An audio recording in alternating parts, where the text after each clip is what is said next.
অনেকেই হয়তো ভাবছেন বিএনপি ক্ষমতায় বসার পর দেশে চরম শান্তি বা রামরাজত্ব প্রতিষ্ঠা হয়ে গেছে, কিন্তু বাস্তবতা ভিন্ন। একটু চোখ কান খোলা রাখলেই সেটা বুঝতে পারবেন। গত মাত্র ২০ ঘন্টার ব্যবধানে দেশে এমন কিছু শিহরণ জাগানো ঘটনা ঘটেছে যা জানলে আপনি শিউরে উঠবেন। চলুন সেই ভয়াবহ ঘটনাগুলোর একটু গভীর বিশ্লেষণ করে দেখি।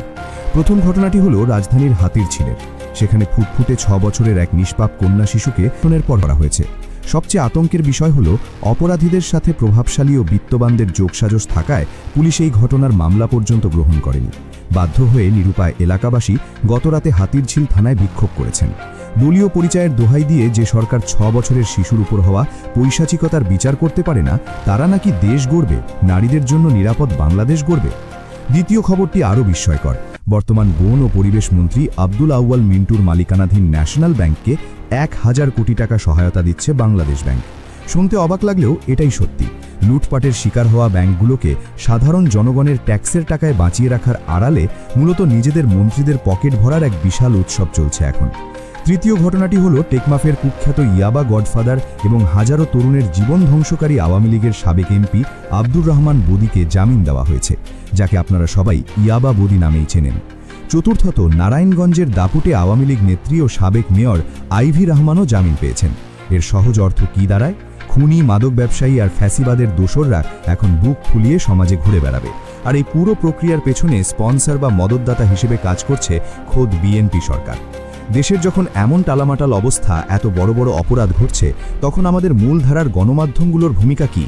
কালের কণ্ঠ নিউজ করেছে উপদেষ্টারা পালিয়ে গেছেন। অন্যান্য মিডিয়াগুলো প্রচার করছে তারেক রহমান পায়ে হেঁটে সচিবালয়ে গেছেন, জাইমা রহমান পায়ে হেঁটে পদক দিতে গেছেন, কিংবা তারেক রহমান সাধারণ চেয়ারে বসেছেন। কি অদ্ভুত চাটুকারিতা, তাই না? একজন প্রধানমন্ত্রী পায়ে হেঁটেই তো অফিসে যাবেন, তিনি কি হাওয়ায় উড়বেন? জাইমা রহমান তো পায়ে হেঁটেই পদক দেবেন। তারেক রহমান বিশেষ চেয়ার সরিয়ে সাধারণ চেয়ারে বসবেন, এটাই তো স্বাভাবিক। তিনি তো আর রাজকীয় সিংহাসনে বসবেন না। মূলত হাতিরঝিলের লোমহর্ষণ, ব্যাংক থেকে ১,০০০ কোটি টাকা লুট এবং খুনিদের জামিন পাওয়ার মতো গুরুতর ইস্যুগুলোকে চাপা দিতেই মিডিয়া এই সস্তা লোক দেখানো খবরের আশ্রয় নিচ্ছে। সত্যি বলতে এই সরকারের পতনের জন্য একটি বড় অর্থনৈতিক ধসই যথেষ্ট। আর এই বিপর্যয়টা অর্থমন্ত্রী যতটা না ঘটাতে পারবেন, বাংলাদেশ ব্যাংকের গভর্নর তার চেয়ে ১,০০০ গুণ বেশি পারবেন। মিন্টুর ব্যাংককে ১,০০০ কোটি টাকা দেওয়া তারই একটি জ্বলন্ত প্রমাণ। ব্যাংকিং খাতের এই দেউলিয়া অবস্থা খুব শিগগিরই প্রকট হবে। ডক্টর ইউনূসের অন্তর্বর্তীকালীন সরকার তাদের সময়ে বিষয়টি ধাপাচাপা দিয়ে রাখলেও এখন এই লুটপাটের চিত্র সবার সামনে উন্মুক্ত। রাজনৈতিক বিশ্লেষক খোমেনি এহসান ৪ দলীয় জোট আলোলের বিপর্যয় নিয়ে গভীর গবেষণা করেছেন। তার মতে বর্তমানে এমন কিছু পদক্ষেপ নেওয়া হচ্ছে যা খুব দ্রুত বিএনপিকে আরেকটি বড় বিপর্যয়ের দিকে ঠেলে দেবে। বিএনপি যেভাবে আওয়ামী লীগকে রাজনীতিতে পুনর্বাসন করছে, এর পরিণতি কী হবে জানেন? আওয়ামী লীগ পুনরায় ফিরে এলেও তাদের একাকী বিএনপিকে ক্ষমতাচ্যুত করার সামর্থ্য নেই। তাই এমন একটি পরিস্থিতি তৈরি করার চেষ্টা হবে যাতে আওয়ামী লীগের পাশাপাশি জামায়াত ইসলামী এবং জাতীয় নাগরিক পার্টি এনসিপিও রাজপথে নেমে আসে এবং সরকার পতন ঘটায়। আর এই সম্মিলিত আন্দোলন তখনই সফল হবে যখন দেশে ভয়াবহ কোনো পলিসিগত বা অর্থনৈতিক ধস নামবে। মানুষের পেটে যখন খাবার থাকবে না, তখন ডান, বাম বা মধ্যপন্থার হিসেব কেউ করবে না। সবাই একজোট হয়ে সরকারের পতন চাইবে। খোমেনি এহসানের হিসেবটা অত্যন্ত সহজ। একদিকে বিদেশি ঋণের বিশাল বোঝা ও চাপ, অন্যদিকে ব্যাংকের দেউলিয়া অবস্থা এবং দ্রব্যমূল্যের বাজারে সিন্ডিকেটের লাগামহীন দৌরাত্ম্য। এই তিনটে বিষয় যখন একসাথে বিস্ফোরিত হবে, তখন কত দ্রুত কি ঘটবে তা বিএনপি সরকার কল্পনাও করতে পারবে না। এখানে সবচেয়ে বড় ফ্যাক্টর হলো চীন। এই অর্থনৈতিক সংকটের সময় চীন আমাদের ঋণ দেয় কিনা সেদিকে গভীরভাবে নজর রাখতে হবে। মনে রাখা জরুরি, শেখ হাসিনার শেষ সময়ে চীনের দিক থেকে আর্থিক সহায়তা না পাওয়াই তার অর্থনৈতিক বিপর্যয় ও পতনকে ত্বরান্বিত করেছিল। বর্তমান সরকারের আমলেও যদি চীন মুখ ফিরিয়ে নেয়, তাহলে এই সরকারের পতন ঠেকানোর কোনো উপায় থাকবে না। দেশের শীর্ষস্থানীয় রাজনৈতিক বিশ্লেষকরা মনে করছেন বর্তমান বিএনপি সরকার ২ বছরের বেশি টিকতে পারবে না। এমনকি তাদের কর্মকাণ্ড দেখে মনে হয় তারা নিজেরাই এর চেয়ে বেশি ক্ষমতায় থাকতে আগ্রহী নয়। খুনিদের জামিন দেওয়া, ব্যাংক লুটের সুযোগ তৈরি করা, ধর্ষকদের প্রশ্রয় দেওয়া এবং মিডিয়াকে ব্যবহার করে হাঁটা চলা আর চেয়ারে বসার সস্তা নাটক সাজানো, এসব প্রমাণ করে যে রাষ্ট্র পরিচালনার যোগ্যতা তাদের নেই। তারা যেন নিজেদের পতনের পথ নিজেরাই খুব দ্রুত পরিষ্কার করে ফেলছে। বাংলাদেশ এখন আসলে একটি টাইম বোমার উপর বসে আছে। বিএনপি যদি ভেবে থাকে মিডিয়া কিনে সস্তা নাটক দেখিয়ে জনগণের পেট ভরাবে, তবে তারা চরম বোকার স্বর্গে বাস করছে। ব্যাংক যখন পুরোপুরি দেউলিয়া হবে এবং নিত্যপণ্যের বাজারে যখন আগুন লাগবে, তখন দেশের সাধারণ মানুষ, ছাত্র সমাজ, জামায়াত, এনসিপি, শিবির সবাই এক হয়ে এই সরকারের পতন ঘটাবে। বর্তমানে সোশ্যাল মিডিয়া ও চায়ের আড্ডায় একটি প্রশ্ন বেশ আলোচিত। দেশে এত অরাজকতা চলছে, বিএনপি আওয়ামী লীগকে পুনর্বাসন করছে, খুনিদের জামিন দিচ্ছে, অথচ জামায়াত ইসলামী কেন মাঠে নেমে এর প্রতিবাদ করছে না? কেন তারা হরতাল, বিক্ষোভ বা রাস্তা অবরোধ করছে না? যারা ফেসবুকে বসে কিবোর্ড চেপে জামায়াতকে রাস্তায় নামার উস্কানি দিচ্ছেন, তাদের কাছে আমাদের একটি সাধারণ প্রশ্ন রয়েছে। জামায়াত যদি আজ রাস্তায় নেমে মার খায়, তবে এই তথাকথিত সুশীল সমাজ কি তাদের সমর্থন দেবে? মোটেও দেবে না। রূঢ় বাস্তবতা হলো, জামায়াতের রাজনীতিতে কোনো বন্ধু নেই। আন্তর্জাতিক পরিমণ্ডলেও এমন কোনো মিত্র দেশ নেই যারা জামায়াতকে রক্ষা করতে আসবে। জামায়াতকে সম্পূর্ণ নিজেদের বুদ্ধি, অসীম ধৈর্য এবং শক্তি দিয়ে পথ চলতে হয়।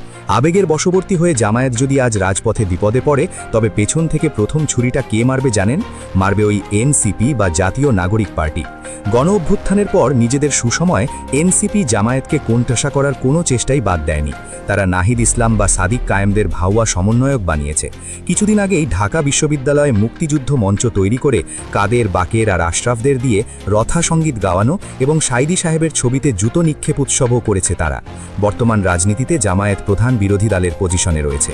জামায়াত যদি কোনো কারণে রাজনীতি থেকে ছিটকে পড়ে বা বিপদে পড়ে, তবে সরাসরি সেই স্থানটি এনসিপির দখলে যাবে।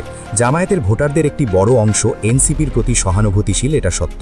তাই জামায়াত আউট হলে সবচেয়ে বড় রাজনৈতিক সুবিধা পাবে এনসিপি। এরা আসলে এটাই চাইছে। এই সহজ সমীকরণটি জামায়াতের নেতৃত্ব খুব ভালোভাবেই বোঝে। তাই যারা জামায়াত মাঠে নাই বা জামায়াত হিজড়া দল বলে উস্কানি দিচ্ছেন, তাদের আসল উদ্দেশ্য একেবারেই পরিষ্কার। এই মুহূর্তে জামায়াত যদি উস্কানিতে পা দিয়ে বিএনপি বা বর্তমান সরকারের বিরুদ্ধে মারমুখী অবস্থান নেয়, তবে কি হবে?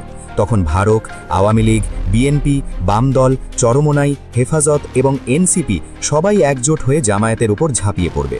সবাইকে সাথে নিয়ে তারা জামায়াতকে সন্ত্রাসী সংগঠন ট্যাগ দিয়ে তাদের রাজনৈতিক অস্তিত্ব চিরতরে মুছে ফেলার চেষ্টা করবে।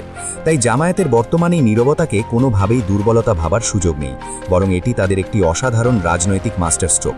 বিএনপি একদিকে আওয়ামী লীগকে পুনর্বাসন করে নিজেদের পায়ে কুগাল মারছে, আর জামায়াত চুপ থেকে বিএনপি ও আওয়ামী লীগের এই তেলেশমাতি সাধারণ মানুষের চোখে আঙুল দিয়ে দেখাচ্ছে। জামায়াত এখন পরিস্থিতি খুব গভীরভাবে পর্যবেক্ষণ করবে। সংসদে তাদের ঐতিহাসিক 11 জন নারী এমপি সহ অন্যান্য নেতারা কথা বলবেন, যৌক্তিক বিরোধিতা করবেন, আর রাজপথের সস্তা বাক্যবানের রাজনীতিটা তারা এনসিপির জন্যই বরাদ্দ রাখবেন।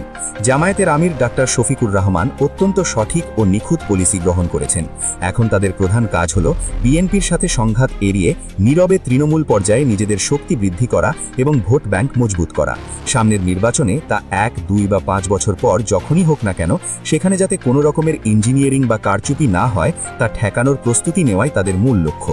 আজকের এই মেগা বিশ্লেষণের একেবারে শেষ পর্যায়ে আমরা রাজনৈতিক হিসেব নিকেশ ও কৌশলের দিক থেকে জামায়াতের বর্তমান অবস্থান 100% সঠিক। এখানে হতাশ হওয়ার কিছু নেই, তবে রাজনীতিতে শেষ কথা বলে কিছু নেই। অনেক পরিবর্তনই হুট করে ঘটে যায় যদি সেই পরিবর্তনের উপযুক্ত পরিবেশ তৈরি হয়। যখন দেশের অর্থনৈতিক বিপর্যয় চরম আকার ধারণ করবে এবং সাধারণ মানুষের পিঠ দেওয়ালে ঠেকে যাবে, ঠিক তখনই জামায়াত সঠিক সময়ে রাজপথে এসে আন্দোলনের নেতৃত্ব দেবে। ঠিক 5ই আগস্ট যেমনটা জামায়াত ও শিবির করেছিল, তার আগে অন্যের উস্কানিতে পড়ে নিজেদের রক্ত ঝরানোর কোনো মানে হয় না। দর্শক, আপনাদের মতামত কি? জামায়াতের এই কৌশল কি সঠিক নাকি ভুল? আপনাদের মূল্যবান মতামত কমেন্ট বক্সে জানান। আর আমাদের চ্যানেলে নতুন হয়ে থাকলে চ্যানেলটি সাবস্ক্রাইব করে বেল আইকনটি বাজিয়ে রাখতে ভুলবেন না। ধন্যবাদ।